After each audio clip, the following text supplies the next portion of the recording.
Hello everyone. So we are here today with Antje. Antje. So could you tell us a little bit more about yourself and like some of your content for Of people who do not know? Yes, I'm Antje from Germany. I'm 30 years old now, since a few weeks, I guess. Happy belated birthday. Thank you. I still have to get used to saying I'm 30 now. Right. Feels old. No, just kidding. Yes, most people who know me as Nextstopkorea from Instagram, because I started, when I came to Korea 2 years ago, I started sharing my experiences on Instagram and a bit on YouTube.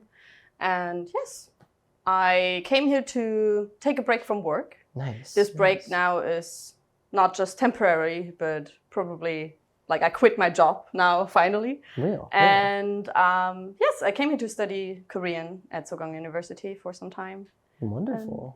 Now I'm a content creator. Oh my gosh. Like to call it like that. Okay. Gotcha. Well, what did you do in the past? I read a little bit about like marketing and stuff like that. Right. How did you enjoy it? I was a project manager, basically, and I slipped into marketing, I think, the last 4 years of my career. Oh, wow. So this was a career? Yeah. I worked like 8 years already I don't know if you know the insurance company Allianz. It's like quite big. So. No. It's like, yes, it's huge. Massive. It's a huge insurance company. Oh my Like gosh. if you're a soccer fan, you know it from sponsorships. Like FC Bayern Munich, it's one of the main sponsors. Gotcha. So I literally worked with that marketing team on the like sponsorship with FC Bayern Munich. So this is like, my career was awesome. I loved it. I loved my team. My job was great. And working in such a big company in Germany, it's like heaven of work environment. Right. Like you have all the freedoms you can imagine. Yes. But I worked in project management for 8 years and 4 years in marketing. Gotcha. So now I'm using what I learned and did for others for myself. Gotcha. What interested you in I guess, transferring over to Seogang University to learn some Korean, of course? It's now when I talk about it, it sounds a bit like a quarter life. How do you call it? Oh my God. When old men, how do you call it? Oh my God. My brain is just like, my brain is not working right now. It's a quarter life crisis. Quarter life crisis? Yes, quarter life crisis. Like you have the half crisis and I have a quarter life crisis. Right, like midlife crisis. Midlife crisis? Yes. And that's a quarter life crisis. Oh my God, yes, thank you. That's a midlife crisis and I had a quarter life crisis. Right, because like in a younger age, I think many young people go through that after university and then they work a bit and then they realize, oh my God, is that what I'm supposed to do like for the rest of my life? Right. And I loved my job. I had a relationship back then. I was close to my family and my nephew just got born back then, and I was really happy. And I planned 4 trips around the world. I wanted to go to Mexico and Japan and Korea, and I planned to go to South Africa and Norway. It was all booked and settled, and then COVID started in the beginning of 2020, and it was all canceled. And that was the moment I realized, oh, maybe I should move abroad instead of just traveling. Maybe I just deep dive into a culture. And I started thinking about where to go. I had friends in Canada, so I thought about going there because I loved the nature you see on pictures and everywhere. But I thought of English. It's a bit easy. Right, I do speak English quite well. I mean, not perfectly, but it wouldn't be a challenge. And the culture is quite similar, I would say, to Europe. I mean, of course, a bit different, but not as different as an Asian country. Right. So the other option was to go to South America, but as a single female traveler, I had a bit of safety concerns, and I think my mother wouldn't have let me go there. Of course. Even though I know some people who went there alone, would have been totally fine, but still dangerous. I lived abroad a Korean restaurant during university time, and I kind of fell in love with the food. It was in 2014. Or 15. So back then, K-pop wasn't a thing at all in Europe. Like I think people only knew about South Korea because of the conflict with North Korea, or maybe heard of Big Bang, or like Psy was a thing I think back then. Yes, Gangnam Style, everyone knew that, sure. Yes, but like I fell in love with this Korean family there, and I got close to their daughter. She's been teaching me some Korean, so I can order at her parents' restaurant in Korean, and they've been super proud. And I taught her a bit of more like business German. And yes, that was the beginning of me being interested in Korea, or actually hearing about Korea. honestly, I'm not a big K-pop fan or K-drama fan. I listen to it, I watch it, but I wouldn't call myself a fan. Of course. But I support it, of course. For all the haters. All the haters come at me kind of thing. No. So did you have a host family during your Seogang days then? No. Gotcha. It was in Germany. They lived in Germany above my university. Oh, no way. Right, the Berlin University I attended. So while I was studying business, I was living in Berlin. Oh, wow. Above a Korean restaurant. Amazing. So it was a crazy coincidence that I kind of it was a super tiny place and they just came there, I think 1 year ago. Right. 1 year before. And it was so much fun. And yeah, I think since then I got interested in the culture a bit, in speaking Korean, because I think the language sounds really nice. It's so soft, and because it was so easy to start with, because learning Hangul, the alphabet, is actually much easier than you might think. So it was so easy to start with it. And then when it got more difficult, I was like, maybe I use the moving abroad thought and actually study the language a bit more properly, and to actually be able to speak it and not just read it and text message a bit. Right. So yes, I came to Seogang in the end. Very sensible. I'm very talking sensible. a lot. Yeah, Today. you're practicing daily kind of thing always. So talk to me a little bit more about the challenge, because that's I love that mentality of I want to go to South Africa and I want to go to Canada, but it's not challenging enough. Yeah. What motivates you to push yourself like that? I mean, it would have been challenging. I think moving abroad is always challenging, but because I had this interest in Asian culture a bit more than other cultures, and I think it's the complete opposite of what I'm used to in Europe. When I think of opposite cultures, I think of Europe and Asian cultures. I mean, Africa would have been quite different too, but South Africa is also very westernized by the colonial time back then. But yeah, I think it was just pure interest in the culture. And I honestly questioned myself too. When I had some hardships here in Korea, I was like, why did I choose the hard way? Right. Why? Right. But yeah, I don't know. It's just, I kind of needed it because in my job, everything was under control. I'm a very, very organized person. So everything was going to plan, and it was okay, nice. So the next step would be to marry my boyfriend, have kids, settle here. And it was maybe there's something else, somewhere else. All in your 20s too. Yes. That's a lot to jump into. Yes. So I was going somewhere else. And I have crazy supportive family. So actually the challenge wasn't as frightening as many people might think, because I knew if something happens here or if I hate it here, I could just easily go back to Germany and be with my family for some time. They would have loved to support me. They do every day. So yeah, I think nice. It would. Yeah, it sounds much more challenging than it actually was, I would say. Gotcha. You speak so highly of your family. You must miss them so much. I do. How do you cope with some of the distance between you guys? It's really, really hard. I think most importantly is calling them really often. And even though we're both are very busy, my family members and I, and also the time difference is really difficult. But I think just taking time to call them often and not just call them, but actually video calling them.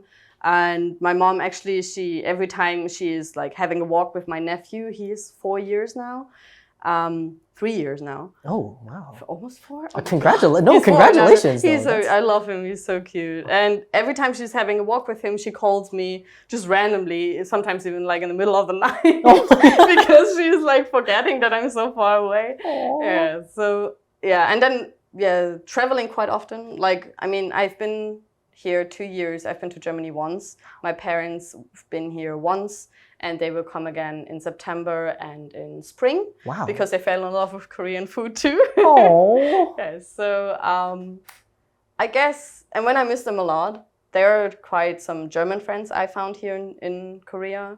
There are German cafes or German restaurants. Or I do German things or things I relate to Europe, like riding a bike or having a picnic. Those things are, in my mind, kind of related to Europe. So when I ride a bike, I feel oh my God, that's the vibe. That's the vibe I miss so much. So it actually helps a lot. Right. doing things that calms me down. And if I'm really, really sad or stressed out, it helps me to go to the sea. So that's super convenient in Korea because you can literally just go to Incheon and there's a beach. Yeah. Or on the other side to Gangneung, and it's all quite close and not a big hassle. So just sitting at the beach, seeing the big pot of water, I'm just like, okay. Right. Have you always loved the beach? Like, it sounds like it's a place for peace for you. Yes, exactly. Like, part of my family is actually from the north of Germany. Really? So there's an island called Hiddensee. And it is like, so I have a connection with water. I learned how to like sail and fish and like fillet a fish and stuff. So I have quite some connection to like water and like beaches. You're literal mermaid, mermaid energy. That's a vibe. I think I'm not that good in swimming. That's real. So I guess switching some gears back into like your time in Korea, you experienced your roaring 20s here. Yeah. Like, do you have any insight on that? I love that you say my roaring 20s. I was 28 when I came. I guess that's bad. So I guess maybe like later 20s. I love that. Age is just a number. Right, of course. So it's something actually I tell my followers quite regularly. So age is literally just a number. Many people are like worried about, if I come here, will people think about me? Oh my God, she's so old. What is she doing here? Right. But I think it doesn't matter at all. The D4 visa is actually, there's no like age limit to it. Okay. So I had a person being, I think, 55 in my class. And that's amazing. She did perfectly well. It was awesome. Yes. So, yeah. It was. I have a great time here. I'm not a huge party person. I heard a lot of like younger people in their roaring 20s. Yes. They love to party here in Seoul. That's not my vibe. I love to have like a nice wine with some friends at home or in a nice bar. And you can definitely do that here easily. It's awesome. So yeah, it seems like there's so many options here. Yes. What kept you in Seoul, if I may exactly ask? That part. That part, huh? Yes. The options. The options. There are so many fun things to do here, and it's like you have literally unlimited things to do. You have unlimited awesome places to go to in Seoul, but a lot of outside of Seoul. Right. Like I traveled a lot through Korea, actually. Like I realized, I think in May, that I didn't do most of the things in Seoul because I traveled so much outside of the city. Really? Like I've been to so many places outside of Seoul that I realized, oh no, it was last year, September, that I went to Gyeongbokgung for the first time. After like over a year with my parents, I was like, okay, they have to see the palace now. I'm like, wait, I didn't see the palace. I'm here since having like an intrusive thought. Wait, yes, it's like, so yeah, I think the unlimited things to do. Then another awesome part about living here is the convenience. Oh. Like you have, like the public transport system is awesome. All the convenience stores. And everything is like just working so well together. Like you have Kakao, like the technology is really good. When I think of Germany, we don't even have something like a transportation card. Really? We literally have to take tickets every single time you take a ride. Sounds like a waste of paper. You have like a month, it's super expensive. It's crazy expensive. So you have a month card, but you have to pay for the whole month no matter how many rides you take. Right. It's so inconvenient. And the internet is so slow in Germany. Oh my gosh. But yeah, and people complain a lot in Europe, I feel like. These days, they're like complaining about everything, and I don't have that feeling in Korea yet. So maybe it's because of the language. Maybe if I would talk a lot to Korean people, they would complain too. But most foreigners I meet here, they love it. So yeah. Gotcha. Is there any talk to me about some of the cultural differences between Germany and Korea? Because it's kind of interesting to hear. Like, oh yeah. I was quite well prepared before coming here because I had those Korean family who taught me a lot about Korean culture and a lot about like etiquette and stuff like that. But I think like for me personally, as you already mentioned, I love my family. It's like the most important thing in my life. Right. And I feel like this value is kind of slowly getting less valued in European countries or in the Western countries. So I love that in Korea, they pay so much respect to their elders. At the same time, if an older person is disrespectful, in Germany, I would be like, you disrespect me, I disrespect you. It's that easy. But in Korea, people are like, oh my God, you cannot do that. She's older than you. Don't do that. Taboo. Yeah, it's a taboo. So this was kind of like a shock, I would say. And yeah, but cultural differences. I mean, honestly, I said that in terms because I got asked this question quite a lot about my relationship, right? Because we're Korean boyfriend, German girlfriend. So I got asked that quite a lot, but it's so tiny things. Like it's not. I wouldn't say it's like huge differences. Right. I realize, but it's tiny things, and if you like the person or you're actually interested in the culture, you're open to it, and it's not like related to religions. It's easier to like deep dive in cultures. I think if you're from a very different religion, it's harder to like adjust to some cultural differences. But as I'm an atheist myself, or like tend to be Christian, I was raised Christian, so it fits quite well. So coming here was kind of like, yeah, easy to adjust. Meshes easily. Yeah. Do you have any advice for people who are struggling to connect or to connect? What's the word? Or to adjust to the culture well? Oh, just be open-minded. I mean, literally, I think traveling opens your mind a lot. So when you come to Korea or wherever you go, just be friendly, welcoming to people, and they will welcome you most of the times. And if they don't, just step away from people, or like things you don't like, step away from them. That was actually something I learned when I started attending university here in Korea. Oh. That when I have a weird gut feeling with people, I stepped away. And I think in Germany, I tend to be like a people pleaser. Like I always try to be liked by everyone, but I kind of lost that, or I luckily like lost that here in Korea, because I felt like, oh my God, this person is I feel weird with this person. So I kind of like stepped away. Gotcha. So yeah, that's my recommendation. And if you're lonely, go solo traveling. Right. That's also like, I think the thing that helped me the most here. Like just going out wherever. There's so many awesome things. Part of pushing yourself. Yes, absolutely, absolutely. Like especially in the beginning, I didn't speak Korean well. So I was super afraid of going like to like Gangneung, for example. That was my first solo trip was to Gangneung. Oh, wow. And I knew like it's not the super touristy place for foreigners. So I was sure they won't speak English well there, like in most parts of Seoul. So I was like, okay, I'm going there. We'll be fine. And then just used Papago to come around. It was actually Seoul, that was crazy because it was like so empty, and I was the only person sitting on the beach. I was like, okay, cool. Oh my God. What's going on? That sounds so scary. You're like alone kind of thing. It sounds scary, but it was really freeing. Like just like solo traveling. Like I learned so much about myself and how I cope with things and how I can overcome hardships by solo traveling. Like it teaches you so much that's literally if you have a hard time moving abroad and you feel lonely and oh my God, I don't have friends. It's really hard to find friends everywhere. Like right. Especially when you're like 22 or older and you're not attending school or something, you're just working and your colleagues are all older or something like that. It's hard to find friends here. So I highly recommend solo traveling. Like, gotcha. Yeah.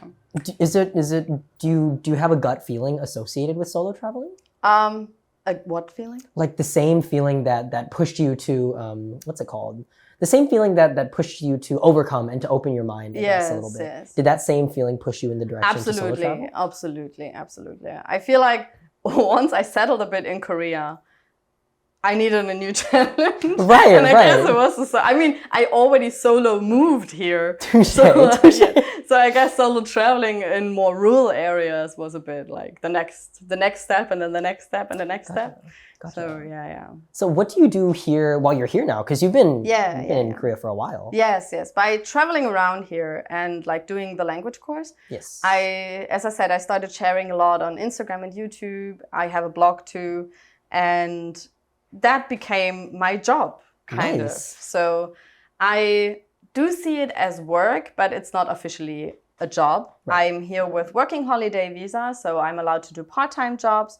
And I do that for some companies in form of making content for them. Nice. So it's either me editing videos for them with stuff I already filmed. Like I have an archive of videos of literally everything. Oh my gosh. Everything you can think of, I have an archive. Like all the sites or all the activities, it's like, I mean, there, as I said, there are endless. Right. So an endless archive. The archive is growing. Yesterday I was hiking Inwangsan 맞아요? Nice. And yes, so it was, a new experience, and now it's in my archive and it will be posted soon. Oh my god. So I do this for companies a lot. I do some translation jobs too, and I worked in German cafe too. It's called Liebhaber. It's really yummy. It's my go-to place when I miss German bread. Oh, there we go then. I have to go there. We'll take it as a recommendation. Yes, you have to go there. It's awesome. Is there a favorite place you visited in Seoul? Yes, it's Liebhaber. In it's in Mapogu. It's like close to Gongdok Station. Oh, okay. It's a cafe called Liebhaber. Liebhaber. Yeah, it's really, really good. And they have like the German bread. Yeah. Gotcha. Yeah. Do you have a favorite place you visited in South Korea? Yes, absolutely. Tell me. I have to say, I haven't been there for, I think, 3 months now. And it really hurts saying that. Right. No, but it's a cafe. It's really close to my university. It's called Shincheon Blues. And it kind of became my comfort place when I came to Korea. And I studied my homework, and I did my homework there. I studied there. I spent, I think in the first 5 months, I spent 70% of my free time in that cafe. Oh my gosh. And I got close to the owner. He's a super cute guy, and he's interested in Germany. So he was like, he's a soccer fan, of course. Oh, let's go. So he's just like he was the cutest. He was giving me his umbrella when he saw it was rainy and I was about to go out. And he was just, I don't know, like tiny cookies only for me. And he always greeted me when I entered the cafe. He was like, oh, Antje, and it was literally every day. And he was literally so happy to see me every day. It was just lovely. I don't know. And just spending time there, we have a great view on the Shincheon Rotary. So it became my absolute comfort place. And every time I go there, I'm just happy naturally by being there. Right. So that's my top recommendation. You can literally see it on my whole profile. It's like hidden everywhere, like posts and like the Shincheon Blues. It's like the go-to place. Oh my gosh, that's amazing. So I heard a little bit that you work for the tourist ambassador. Oh, yes, tourist ambassador as well. Yes. Could you tell me a little bit more about that? Of course. I never heard about something like that before I came here. Right. That a country actually pays foreign, I don't want to call it like that, but influencers or creators, foreign creators, to make like show around the country. It's awesome. And it's so cool. I'm called an ambassador for Korea Tourism Organization, or actually also for Seoul Tourism Organization. Amazing. And also for the Ministry of Foreign Affairs. And like, it sounds so, oh my God, wow. That was like professional. Like, it's really, really fun. And I see it as part of my job now. And it's really cool. Like they sponsor your trips. Like for example, the hiking tour yesterday, it was sponsored by the Korea Tourism Organization. So we literally, it was 4-5 creators and 1 tour guide. And we went for that hike. We went to a small restaurant. We went to a cafe. And then we all create some posts. We took a lot of pictures and videos. And to share those like awesome hidden gems, like this restaurant we went to yesterday was so tiny. I would have never ever go there without that. I literally walked past it like a million times. Really? Okay, yes, gotcha. It's like so hole in the wall. Like I didn't even see it because it's like so small. It's like super, like, how do you say, narrow, and very cluttered, and in the front you have a lot of plants. Right. There we go. Right, love plants. So it was awesome. It was really cool. So the food must have been so good, though. Yes, especially if it's like, it sounds like a mom and pop kind of Yes, exactly. The ajushi was so cute. He was like so happy to speak English to us, like showing off his English skills. We've been like, oh, thank you. Even though all of us speak Korean, we've been like, oh my God, that's great. Thank you. Just to make him happy. This is kind of a random question, but do you ever get excited to show off your Korean skills? No. No, never? I'm honestly a very humble person when it comes to something like that, because as I said earlier, like speaking the language, when you say too confidently, yes, I speak Korean, people will give you the full slap of Korean language with full speed and full grammar, and you're just like, okay, I didn't understand that. Yeah, so overwhelming. Showing it off, I'm not a big fan of showing off in general, but you automatically kind of show off because many people, especially foreigners coming to Korea, especially a lot of like English teachers, for example, they don't have time, or people who come here for work in general, they don't have time to actually speak the language or learn the language. So you kind of show off automatically by being next to them, being able to order, talk to random people, strangers. Yesterday, I talked to a kid playing in the valley with some water, and he was like, like this like tiny water gun. So I was like, oh, piwaseo. So it's automatically kind of showing off that you you can connect to people much better here if you speak Korean. So it's automatically kind of shocking. Okay, so how did you get over some of those anxieties about learning Korean? Mostly by speaking in my language class. The reason why I chose Seogang is because they focus a lot on speaking the language in class. So the writing and reading was part of it, and I think I'm doing quite well. But we spoke a lot and freely. Sometimes it was a bit annoying because it was forced topics.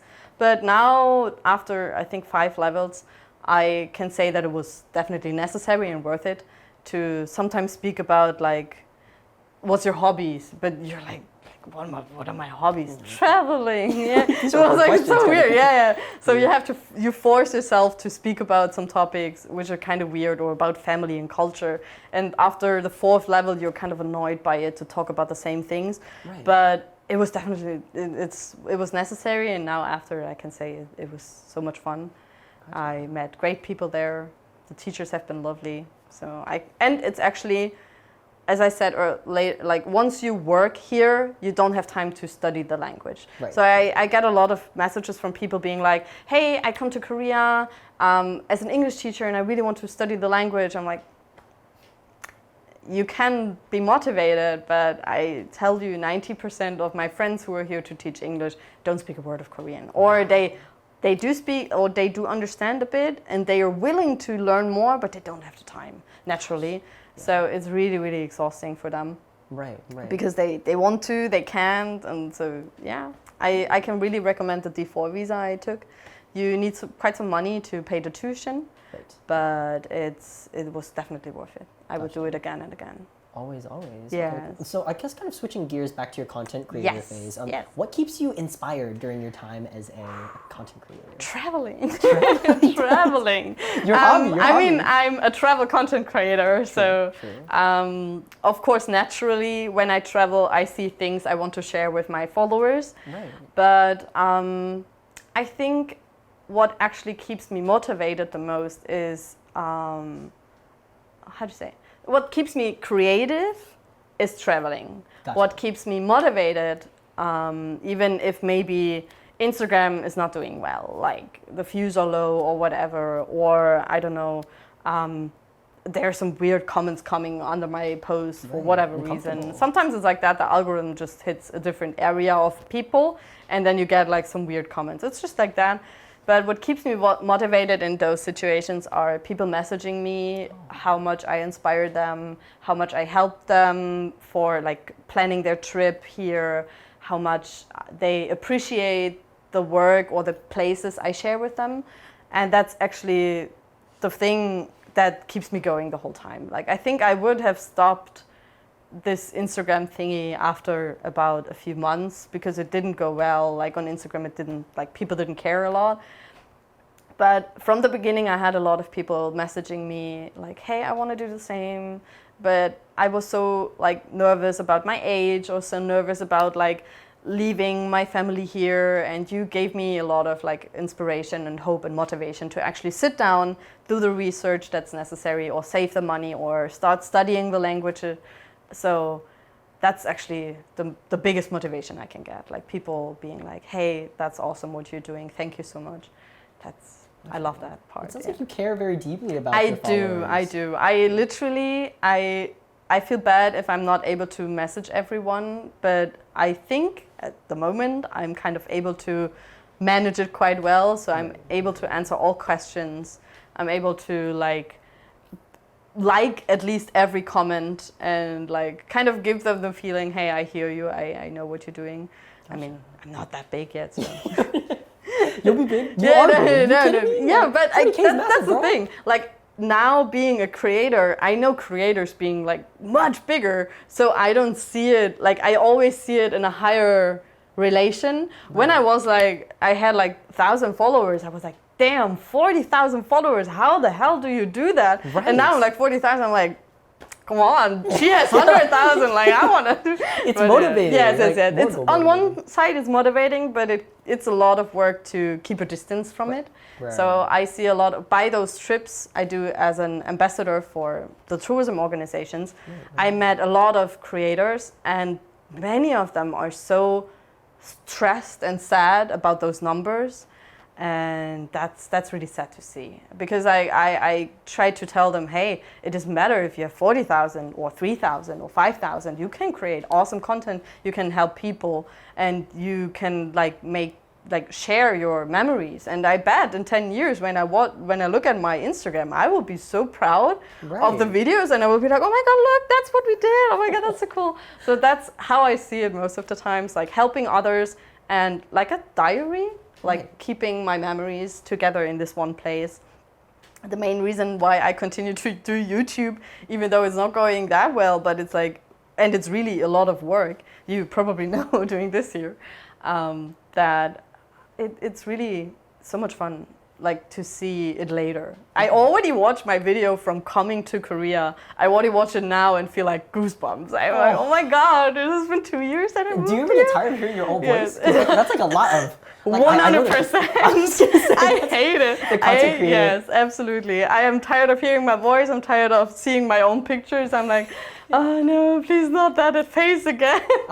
But no, it's totally fine.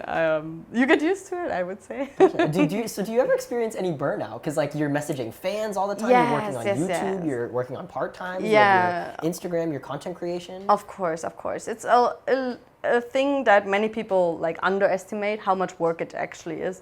And I feel like, again, traveling helps me a lot. Gotcha. So stepping out, yes, and also like taking a break from Instagram. I luckily am in a position that I can say, like not posting a day is already a break for me. Right. So yesterday, I didn't want to post actually yesterday. After the hike, I was crushed because it was so hot. Right. I was at home, I was like lying down after a shower, and I was lying there and being like, oh no, I don't want to post today. I was like, okay, don't post. And then 2 hours later, I scrolled through the pictures I took at the hike, and I saw other videos I took like way earlier, and I was like, oh, that's cool, let's just post it. Right. And it was like, I kind of like just need to get this thought of, oh my God, you have to post, you have to do this, out of my head. And that's already relaxation for me. Definitely. And if it gets too much, I can recommend to everyone about everything, just step away from things. If you feel, okay, it's stressing me too much at the moment, just step away. Yeah, and the good thing is I don't have I do have deadlines for the work for companies, but most of them are like, if I just tell them like, hey, I had a super effed up day, I need some time for myself today, can I send it to you tomorrow? That's totally fine for them. like just being we have a yes, like that's the most important. So I'm a very communicative person, so if there is anything, I will just tell you, like I did this morning. Very straightforward. I was like, you are amazing at that. I was like, I thought like, why did I message him? I'm not even late now. No, but that's so real though. Like we really appreciated that, because it's like, oh, you know, like you're keeping us on every single step. Yeah. So I was like, oh my God. Right, so I guess moving to wrap things up, I don't want to keep things too long, but sure. Do you have any plans for the future, Antje? Yes, I kind of think about doing the whole like content creation and making content for others and sharing itineraries and guides. I want to make this like a real job now, because most people don't see what I'm doing now as a job. But I'm not able to live from it by now, so I'm still living from savings and what I'm doing now. So yes, I want to take the next step with that and share a bit more deep dive helping guides for my followers. Gotcha. Very straightforward. Yes. Well, I mean, thank you. You are so caring about your followers. I am. So. I love them all. Blessful. Yes. Thank you, Antje. Oh, thank you. Yay. It was so much fun.